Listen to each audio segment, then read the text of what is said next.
வணக்கம் சாமிங்களா. இது TV news இல்ல ஊர்ல உட்காந்து பேசுற மாதிரி.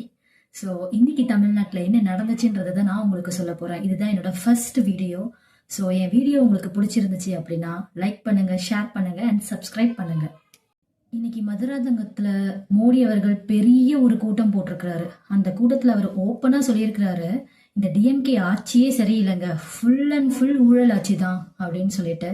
ஸோ அது மட்டும் இல்லாம 2026 மக்கள் கண்டிப்பா ஒரு மாற்றம் கேக்குறாங்க அப்படின்றத ஒரு ஓப்பன் மேடையில ஃபுல்லா சொல்லியிருக்காரு.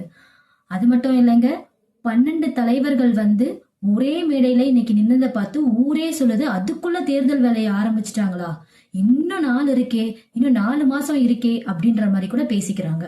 அடுத்த விஷயம் என்னன்றத பாத்தீங்கன்னா தங்கம் விலை. ஐயோ, தலை கிருன்னு சுத்துதுங்க. என்னங்க தங்கம் விலை ஏறிட்டே போகுது. நேத்துல இருந்து இன்னைக்கு 3500 ரூபாய் ஏறி இருக்குதுங்க. இன்னைக்கு ஒரு நாள், இன்னைய நாளோட தங்கம் விலை என்னன்னு பாத்தீங்கன்னா 1,17,000 ரூபாய். கல்யாணத்துக்கு நகை வாங்க போறவங்க கூட இன்னும் கொஞ்சம் இறங்கும்னு இன்னைக்கு திரும்ப எல்லாருமே ரிட்டர்ன் பண்ணிட்டாங்களாம். நகை கடையில கூட்டமே இல்லைன்னு பேசுறாங்க. தங்கம் விலை மட்டும் இல்லைங்க, வெள்ளி விலை அதுக்கு மேல வாங்கவே முடியாது போலயே. 1 கிலோ வெள்ளி 3,60,000 ஆவாம். ஸோ 1 கிராம் வெள்ளியை கணக்கு போட்டீங்கன்னா 360 ரூபாய் வருது. பழைய காலத்துல எல்லாம் சொல்லுவாங்க வெள்ளியை ஈஸியா நம்ம வாங்கிடலாம், பட் அது கூட இப்ப கதையாயிடுச்சு. நம்ம பசங்களுக்கு இதையும் ஒரு கதையா நம்ம சொல்லுவோம்னு நினைக்கிறேன். இன்னும் தேர்தலுக்கு நேரம் இருக்குன்னாலும் இப்பவே யார் கூட சேர போறாங்க அப்படின்ற ஒரு டிஸ்கஷன் போயிட்டு தாங்க இருக்கு.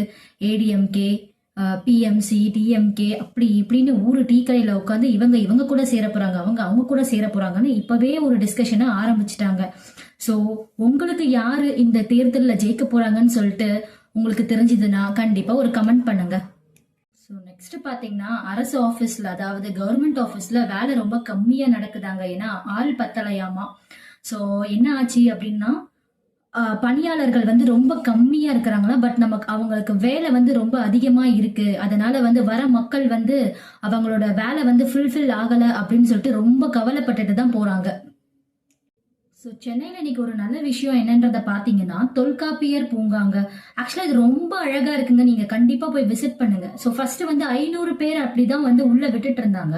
பட் இப்போ 3000 பேர் உள்ள விடுறாங்களாம். அது மட்டும் இல்லாமல் கட்டணம் கூட பாதிக்கு பாதியாக குறைச்சிருக்காங்க. ஸோ கண்டிப்பாக நீங்கள் போயிட்டு அங்கே விசிட் பண்ணுங்க.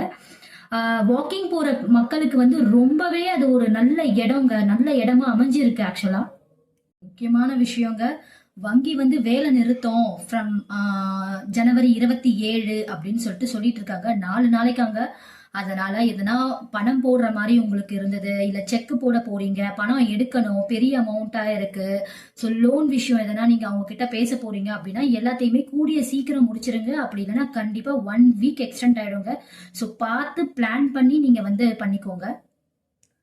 ஸோ நாளைக்கு ஆக்சுவலாக ரேஷன் கார்டு முகாம் நடக்க போறதா பேசிட்டு இருக்காங்க. அதனால யாருக்காவது புது கார்டு வாங்கணும், பேரை நீக்கணும், பேரை சேர்க்கணும், அட்ரஸ் மாத்தணும் அப்படின்ற ஒரு கன்சர்ன்ஸ்லாம் உங்களுக்கு இருந்ததுன்னா நாளைக்கு அந்த முகாம்ல போயிட்டு கலந்துக்கிட்டு நீங்க உங்களோட குறைகளை எல்லாம் தீர்த்துக்கோங்க.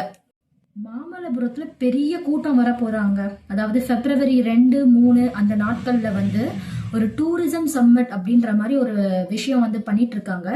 ஸோ மேபி வேலை வாய்ப்பு, அதுக்கப்புறம் வெளிநாட்டு ஆட்கள், முதலீடு இதெல்லாம் வரும்னு சொல்லிட்டு அரசு ரொம்ப தீவிரமா நம்புறாங்க. கண்டிப்பா நல்லதே நடக்கும், நம்மளும் நம்புவோம். ஸோ நமக்கு மட்டும் நல்ல விஷயம் இல்லைங்க, பறவைங்களுக்கும் நல்ல விஷயம் நடந்திருக்கு. ஆக்சுவலா என்ன பார்த்தீங்கன்னா பறவைகள் கணக்கெடுப்பு நடத்த போறாங்களாம். ஜனவரி 31 65 வகையான பறவைகள் இருக்கிறதா கணக்கெடுப்பு பண்ணியிருக்காங்க. ஆந்தை, கழுகு அந்த மாதிரி எல்லா வகையான பறவைகளுக்கும் கணக்கெடுப்பு பண்றாங்க. ஸோ இயற்கையை காப்பாற்றணும்னு ஒரு நல்ல விஷயம் பண்ணியிருக்காங்க. ஸோ நம்மளும் சப்போர்ட் பண்ணுவோம். இது வெயில் காலம் ஆரம்பிச்சிருச்சு. ஸோ உங்களை தேடி பறவைகள் எதனா வந்துச்சுன்னா நீங்க தண்ணி, அதுக்கு ஒரு தீனி அந்த மாதிரி எதனா கண்டிப்பா வைங்க. அதான் சாமிங்களே, தமிழ்நாட்டுல இதுதான் நடந்துச்சு இன்னைக்கு. ஸோ நாளைக்கு நம்ம என்ன விஷயம்லாம் நடக்க போகுதுன்றத நம்ம நாளைக்கு பார்க்கலாம். பட் அதுக்கு முன்னாடி என்னோட வீடியோ உங்களுக்கு பிடிச்சிருந்துச்சுன்னா ஷேர் பண்ணுங்க, லைக் பண்ணுங்க, சப்ஸ்கிரைப் பண்ணுங்க. ஸோ இதுதான் என்னோட ஃபர்ஸ்ட் வீடியோ. அதனால நான் எப்படி பேசினேன், நான் என்னென்ன பண்ணணும் அப்படின்றதையும் நீங்க கமெண்ட் பண்ணுங்க. தேங்க்யூ வெரி மச் மக்களே. Bye bye.